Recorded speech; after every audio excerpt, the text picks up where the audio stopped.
Like, share, and subscribe my channel and press the bell icon for the new latest videos on accounting. Yes. Down the topic is advantages of accounting. I am revising the topic with the first point, financial information about business. With the help of accounting, we got every financial information about the about the business in the form of profit and loss account and balance sheet. Balance sheet shows us the financial position, and profit and loss account shows us the profit or losses which have occurred in the accounting year. Second point, assistance of management. As I told you that management's main work is to make the decisions. So they make their own decision with the help of accounting information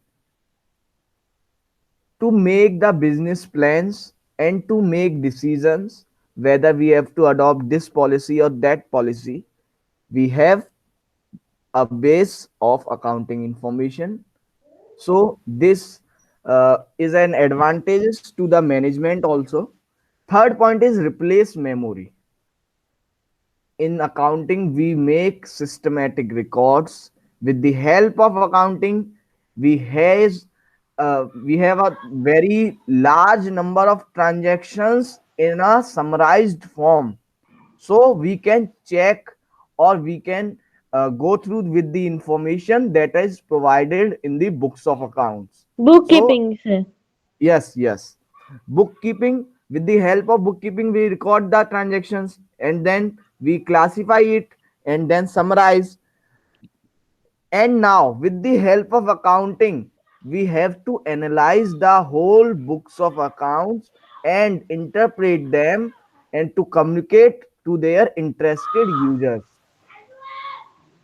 When we are able to communicate to the interested users, जब हमारे पास systematic record होगा, जो हमारी transactions जो day to day transactions हो रही हैं उनका हमारे पास रिकॉर्ड होगा, तभी तो हम एबल हैं कि हम कम्युनिकेट कर सकें अपने यूजर्स को.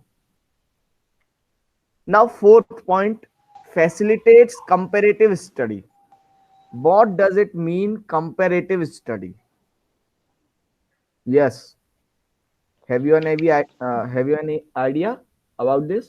कंपेरेटिव स्टडी मतलब कंपेयर करना, मतलब अपनी क्या प्रॉफिट कितने प्रॉफिट कौन सी साल में कितने हुआ, उस सबको अपनी अलग अलग टाइम पे अलग अलग यस. कंपेरि जो मैं बोलूं, कंपैरिजन टू टाइप का होता है. एक इंटर फर्म कंपैरिजन, एक intra firm comparison. Intra firm comparison is that comparison which we done with our previous year profits or previous year results to the current year result, or I can say one year's result with the other year's result. That is known as intra-firm comparison. And second one is inter-firm comparison. It means comparison of our firm with the other firm which has same nature of business. If I am shoe manufacturer and my profit records or books of accounts are compared with the another shoe manufacturer, that is known as inter-firm comparison, because we both are deal in the same nature of business. So comparison is also an important thing which is possible with the help of accounting. Fifth point, facilitates settlement of tax liabilities. Tax liabilities means we have to pay income tax to the government, goods and service tax to the government, excise duties, custom duties, and काफी सारे taxes होते हैं. तो वो सारे taxes को पे of करने में कितना टैक्स हमें पे करना है, कितना टैक्स हमें पे नहीं करना है, वो सब हमें कौन बताता है? Accounting. With the help of accounting we are in the position to pay the taxes in correct, or I can say in the most suitable and correct amount. अब देखो कई सारी चीजें होती हैं कि हम अकाउंटिंग में कुछ चीजें कई बार अगर हम गलती कर दें बाई चांस, तो गलती होती है। अगर हम फैक्ट्स को गलत डालें, अगर हम जर्नल एंट्री गलत करेंगे, तो हमारी जो प्रॉफिट एंड लॉस अकाउंट बनेगा वो गलत ही होगा। इसलिए अकाउंटिंग में हमेशा ही हमें, जब हम प्राइमरी वर्क कर रहे हैं, जो बुक कीपिंग का वर्क होता है, तो उसे करते वक्त काफी ध्यान देना चाहिए। We have to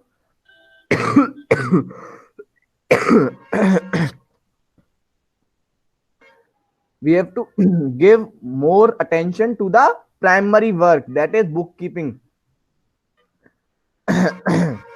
Sixth point is facilitates loans. If we have sound financial position, are able to grant or take loans from banks and financial institutions. All the banks and financial institutions give loans on the basis of performance of the company. And performance कैसे पता चलेगी? Financial data, financial information जो हम provide करेंगे in the form of balance sheet, that is shows the financial position of our company. When we are able to show our financial position, financial performance, then any bank or financial institution will give loans and decide whether they have to give loan or not. So it is important and it is advantageous to our any company that we are able to show them with the help of accounting. So this is also an advantage of accounting. Seventh point is evidence in court. Now जब भी कोई court में case होता है, तो अब वे case कौन कर सकता है? या तो कोई क्रेडिटर कर दे, या कोई डेटर कर दे, या कोई और भी कर सकता है। तो जब भी कोई कोर्ट में केस होता है, तो जो हमारे पास रिकॉर्ड है ट्रांजैक्शंस का, उसको हम एज अ एविडेंस यूज करते हैं कोर्ट में। तो ये भी एक बहुत बड़ा एडवांटेज है अकाउंटिंग का। उसका एक काफी देखे कि जो हम एविडेंस के लिए यूज कर रहे हैं, अगर जो हमारे रिकॉर्ड्स हैं, बुक्स ऑफ अकाउंट्स हैं, that are certified by a chartered accountant, then they will prove or work as evidence in the court. Court also allow us. Eighth point is facilitates sale of business. Now अगर किसी को अपना business sell out करना है, it means कि उसका business चल रहा है, बट अब वो उसे क्लोज करना नहीं चाहता। वो चाहता है कि ये मेरा बिजनेस तो चलता रहे, लेकिन अब मेरे पास इतनी टाइम नहीं है कि मैं उस पर वर्क कर सकूं, तो वो उसे सेल आउट कर रहा है, या कोई भी उसकी पर्सनल प्रॉब्लम भी हो सकती है। Main point is selling of business. If someone have desire to sell that business, then the accounts will show him whether they have to sell their business at which price. With the books of accounts, both the seller and buyer will get the information regarding purchase price. Now I will tell what is purchase price. At which price the business will be purchased is known as purchase price. It means अगर किसी business को 2 lakh crore rupees में sell out किया जा रहा है, तो उसकी वो परचेज प्राइस है। परचेज प्राइस हम कैसे पता करेंगे? With the help of books and accounts. Books of accounts में उसका प्रॉफिट्स होगा, प्रीवियस ईयर प्रॉफिट्स होंगे, बैलेंस शीट में उसकी फाइनेंशियल पोजीशन हमें डिपिक्ट हो रही होगी, तो उसके हेल्प से हम परचेज प्राइस को फाइंड आउट करेंगे। Ninth point is assistance in the event of insolvency. ये insolvency. insolvency means when a person is not able to pay even small their expenses, when he become bankrupt, it means he has nothing to pay to their creditors, to their sorry bank loan जिस उसने ले रखा है तो उसको interest भी नहीं पे कर पा रहा है। It means he go into the losses and then a situation will come that is insolvency। जैसे ये विजय माल्या अपने आप को इंसॉल्वेंट बताकर विदेश भाग गए, तो ये क्या किया इन्होंने, अपने आप को इंसॉल्वेंट बताया कि I am not able to pay the small expenses और इवन एनी क्या बोलते हैं, उनके जो क्रेडिटर्स थे, उनके जो लोन प्रोवाइडर्स थे, जो जिनने इनको लोन प्रोवाइड करवाया था, किसी को भी ये इन्होंने दिखाया कि मैं इंसॉल्वेंट हो गया हूं और वो यहाँ से निकल लिए। इंसॉल्वेंट हो जाता है कोई भी बंदा या कोई भी पर्सन या कोई भी कंपनी, कोई भी फर्म, तो गवर्नमेंट फिर ऑर्डर करती है कि जो भी इनकी प्रॉपर्टी है उसको सेल आउट करके जैसे जैसे प्रोपोर्शन में इनके क्रेडिटर्स हैं, लोन प्रोवाइडर्स हैं, उनको पेमेंट कर दिया जाए। तो इसमें भी अकाउंटिंग रिकॉर्ड्स ही हमारी हेल्प करते हैं कि हमें पता चलता है कि उसकी कितनी प्रॉपर्टी अभी बची हुई है, उसके कितने क्रेडिटर्स हैं, उसके कितने लोन्स हैं, बोरोइंग्स कितनी है उसकी, ये सारी चीजें हमें भी इंसॉल्वेंसी के केस में भी हमें अकाउंटिंग हेल्प करता है। Now 10th point is helpful in partnership accounts। So partnership firm होती है जिसमें पार्टनर्स ओनर्स होते हैं, तो जब भी पार्टनरशिप फर्म में कोई पार्टनर एडमिट होता है या रिटायरमेंट होता है उसका, या किसी पार्टनर की डेथ हो जाए, या फर्म का डिसोल्यूशन हो रहा हो, या पार्टनरशिप फर्म का डिसोल्यूशन हो रहा हो, या पार्टनरशिप का डिसोल्यूशन हो रहा हो, dissolution of partnership firm and dissolution of partnership दोनों अलग हैं, that we will discuss in next lecture. तो मैं मेन बात जो है ये है कि जब भी कोई पार्टनर आए, एडमिट हो या रिटायरमेंट ले या डेथ हो उसकी, या फर्म का डिसोल्यूशन हो रहा हो, या तो अकाउंटिंग रिकॉर्ड्स की हेल्प से हम ये पता लगाते हैं कि कौन पार्टनर कितना परसेंट ऑफ शेयर लेकर आएगा, या रिटायर हो रहा है तो कितना परसेंट ऑफ शेयर उसे मिलेगा। In the form of premium for goodwill he will pay और she will pay in the future if he retires और शी रिटायर्स। और अगर कोई एडमिट हो रहा है तो वो प्रीमियम फॉर गुडविल लेकर आएगा, कैपिटल लेकर आएगा, तो कितनी लेकर आएगा, कितना प्रीमियम फॉर गुडविल लाएगा, that will be also decided with the help of accounting। Limitations of accounting। Limitations of accounting। Accounting information is expressed in terms of money। तो मैंने पहले ही बताया था, all the accounting information is expressed in terms of money। so अगर कोई non monetary event है या कोई नॉन मॉनिटरी ट्रांजैक्शन है तो हम वो अकाउंटिंग में रिकॉर्ड नहीं करते हैं, तो ये एक उसका लिमिटेशन है। इसके लिए मैं एक एग्जांपल दूंगा, जैसे कोई भी डिसीजन मेकिंग हमने चेंज कर दी तो उसका कहीं भी रिकॉर्ड नहीं होता है, तो ये एक लिमिटेशन है अकाउंटिंग की। बट अब क्या बोलते हैं, कोई भी चीज हो या कोई भी हमारे लिए प्रोसेस हो या कोई भी ब्रांच हो या फिर कोई भी मतलब नया सब्जेक्ट हो, उस हर किसी चीज के लिमिटेशंस एंड एडवांटेजेस होते ही हैं, हर किसी के होते हैं। हर किसी का प्रोज और कॉन्स है ही। जैसे अभी जीएसटी आया तो उसके भी प्रोज एंड कॉन्स बताते हैं, जो इकोनॉमिस्ट्स हैं वो बताते हैं कि डिमोनेटाइजेशन के भी प्रोज एंड कॉन्स हैं। तो हर चीज के प्रोज एंड कॉन्स हैं। तो अकाउंटिंग के भी कुछ लिमिटेशंस हैं। अब सेकंड लिमिटेशन इसका क्या है कि fixed assets are recorded in the accounting records at the original cost.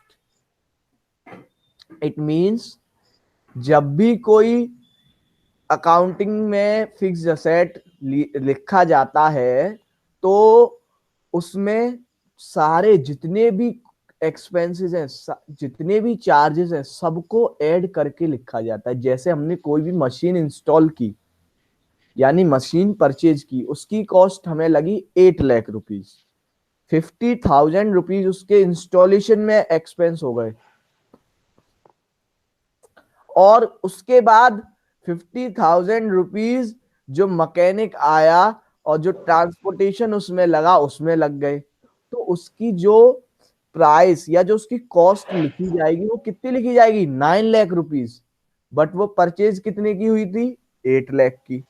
तो that is the difference that we have to record fixed assets at the original cost. अब उस पर कोई चार्जेस हो रहे हैं तो हम उसको इंक्लूड नहीं कर सकते। बाद में जैसे उस पर कोई चार्ज हुआ, उसमें कोई खराबी हो गई तो हम उसको इंक्लूड नहीं कर सकते। That is also a limitation. तो जो प्राइस के राइज होने से इफेक्ट पड़ता है वो, अब जैसे कोई मशीन 8 लाख की आई लेकिन हमने उसको अब कितने का लिखेंगे, 9 लाख का, क्योंकि हमें तो वो 9 लाख की पड़ी है। तो ये क्या है, फ्लक्चुएशंस, इससे कुछ डिफरेंस आ जाता है, प्राइस बढ़ गया उसका। तो ये बैलेंस शीट में आएगा। बैलेंस शीट में जब हम मशीन को लिखेंगे असेट साइड में तो हम लिखेंगे मशीनरी ऑफ 9 लाख रुपीज। तो ये क्या है, जो हमारी फाइनेंशियल पोजीशन है बिजनेस की, वो उसको ट्रू फिगर्स में रिप्रेजेंट नहीं कर रहा है। क्योंकि मशीन तो 8 लाख की है, हमारे पास असेट 8 लाख की है, लेकिन हम शो कितने की कर रहे हैं, 9 lakhs की। तो this is also an limitation. Third point is accounting information is sometimes based on estimates. कई बार हमें एस्टिमेट्स करने पड़ते हैं। अब कोई भी हम मशीन लेकर आए और हमने ये सोचा कि ये करीबन 5 साल या 10 साल तो चलेगी ही चलेगी, that will work it for 10 years, example ले लिया। बट वो 8 years में ही खराब हो गई या वो 12 years चली। तो ये जो हम एस्टिमेट लगाते हैं वो कई बार इनएक्यूरेट यानी कई बार गलत भी प्रूव हो जाते हैं। तो एस्टिमेट्स पर कई बार हमें उसे बेस रखना पड़ता है अकाउंटिंग इंफॉर्मेशन को, इसलिए ये भी उसका एक लिमिटेशन है। Fourth point is accounting information can not be used as the only test of managerial performance. क्योंकि अकाउंटिंग इंफॉर्मेशन में जब हम बात करते हैं प्रॉफिट एंड लॉस अकाउंट की, तो हम केवल प्रॉफिट्स पर बात करते हैं। लेकिन कई सारे ऐसे वो होते हैं, क्या बोलते हैं, एक्सपेंसेस, जो कि जैसे एडवर्टीजमेंट पर एक्सपेंस हुए, रिसर्च एंड डेवलपमेंट पर एक्सपेंसेस हुए। तो ये सारे एक्सपेंसेस जो हैं कई बार 1 साल के लिए नहीं होते, ये कई बार 5 साल 10 साल ऐसे होते हैं। अब एडवर्टीजमेंट हमने कई करवाया तो वो ऐसा तो है नहीं कि 1 साल में उसकी, जो हमने करवा दिया एडवर्टीजमेंट तो उसका 1 साल में वो ओवर हो गया। वो 2 साल 3 साल तक चलता है एडवर्टीजमेंट। टीवी पर 2-2 3-3 साल तक एडवर्टीजमेंट चलते हैं। हमने होर्डिंग लगवाया तो जब हमने होर्डिंग लगवाए बड़े बड़े तो वो 1-1 साल तक रहते हैं, 2-2 साल तक रहते हैं। कोई हम रिसर्च कर रहे हैं किसी प्रोडक्ट के लिए कि उसको कैसे हम कम कॉस्ट में लगाएं, तो वो एक बार रिसर्च हो गई तो वो कई सालों तक काम आती है। तो दैट इज 1 सेकेंड। हाँ, तो जो रिसर्च है वो कई सालों तक काम आती है। तो कभी कई कई बार ऐसा होता है कि डेप्रिसिएशन है, डेप्रिसिएशन हम कम लगा देते हैं, जबकि उस मशीन पर 15% डेप्रिसिएशन लगना चाहिए लेकिन हमने 10% लगा दिया। तो ये क्या है, ये एक तरह से विंडो ड्रेसिंग है। विंडो ड्रेसिंग मतलब जो फैक्ट्स हैं कुछ, लेकिन उनको कुछ और शो कराना। जैसे डेप्रिसिएशन लगना था 15,000 का, लेकिन हमने 10,000 का ही लगाया, तो ये 5,000 की हमारी वैल्यू इंक्रीज हो गई, असेट वैल्यू इंक्रीज हो गई। अब एडवर्टीजमेंट किए हमने इस साल 10,000 के, लेकिन हमने किस तरह से दिखाया कि ये जो एडवर्टीजमेंट है वो 3 इयर्स तक चलेंगे या 4 इयर्स तक चलेंगे, तो हमने 2,500 ही एक्सपेंस दिखाया इस साल। तो ये ऐसे ऐसे पॉइंट्स हैं जिनकी हेल्प से विंडो ड्रेसिंग भी हो जाती है। विंडो ड्रेसिंग का मतलब है कि जो फैक्ट्स हैं उनको हाइड करके पॉजिटिव फैक्ट्स को दिखाना, या जो एक्सपेंसेस हैं, कुछ ऐसे एक्सपेंसेस हैं उनको मैनिपुलेट करके उनको शो ना करना, ये विंडो ड्रेसिंग कहलाता है। तो इससे क्या है कि प्रॉफिट्स इंक्रीज हो जाते हैं। तो इसके केवल अकाउंटिंग इंफॉर्मेशन के बेस पर ही हम, कि हमारे इतने प्रॉफिट्स हैं, इसी के बेस पर हम, प्रॉफिट्स के बेस पर हम अपनी परफॉर्मेंस को मैनेज नहीं कर सकते। हमें और भी कई सारे एलिमेंट्स चाहिए टू मैनेज द परफॉर्मेंस और operations of the business. So this is also an limitation. Fifth point is accounting information is not neutral और अनबाइज्ड। जो अकाउंटिंग इंफॉर्मेशन है वो अनबाइज्ड नहीं है। यानी अनबाइज्ड मतलब अनबाइज्ड हो तो अच्छी बात है, लेकिन ये कह रहा है कि अनबाइज्ड नहीं है, यानी बाइज्ड है।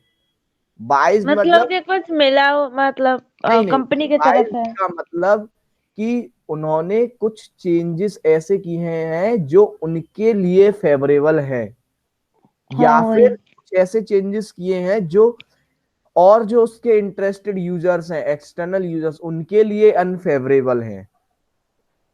हिंदी में इसका मतलब होता है बाइज्ड का पक्षपाती होना। यानी एक टीचर है, वो एक स्टूडेंट के लिए तो उसको ज्यादा इंपॉर्टेंस देता है, उसको ज्यादा वो क्या बोलते हैं, क्लास में रेपुटेशन देता है, लेकिन और स्टूडेंट्स को नहीं देता है। तो वो टीचर कैसा है, टीचर वो बाइज्ड है। टीचर को भी अनबाइज्ड होना चाहिए, उसी तरह से अकाउंटिंग इंफॉर्मेशन को भी। तो इसमें पॉइंट में है कि जो अकाउंटिंग इंफॉर्मेशन है वो बाइज्ड होती है। अब ये कैसे होती है कि कई बार अकाउंटेंट्स जो हैं वो इनकम को जब कैलकुलेट करते हैं, फाइंड करते हैं, मतलब कंप्यूट करते हैं, तो वो उनका मेन जो फंक्शन, जो फॉर्मूला रहता है वो रहता है कि रेवेन्यू माइनस एक्सपेंसेस। तो वो क्या निकल आएगा, इनकम निकल आएगी। लेकिन कुछ ऐसे रेवेन्यूज हैं या कुछ ऐसे एक्सपेंसेस एक्सपेंसेस हैं जो वो इंक्लूड नहीं करते। जैसे मैंने बताया था अपने एक बार लेक्चर में कि जो एयर पॉल्यूशन होता है या जब हम वाटर पॉल्यूशन होता है, किस वजह से, जब हम अपना वेस्ट, इंडस्ट्रियल वेस्ट वाटर में डिस्पोज करें, या जो जो चिमनी है उससे एयर पॉल्यूशन हो, तो ये जो पॉल्यूशन है इनको ट्रीट करने के लिए हमें काफी सारी, कई ह्यूज इन्वेस्टमेंट करके काफी हाई रेट की हमें मशीनरी इसमें इंस्टॉल करनी पड़ती है जो कि वेस्ट को ट्रीट करती है। अब चिमनी में भी मशीन लगती है जिससे कि जो एयर के जो डेंजरस पॉल्यूटेंट्स हैं वो उसमें ही रह जाते हैं और वो बाकी के जो क्लियर होके निकलते हैं वो। तो इस ये एक सोशल कॉस्ट है, सोशल रिस्पॉन्सिबिलिटी है बिजनेस की।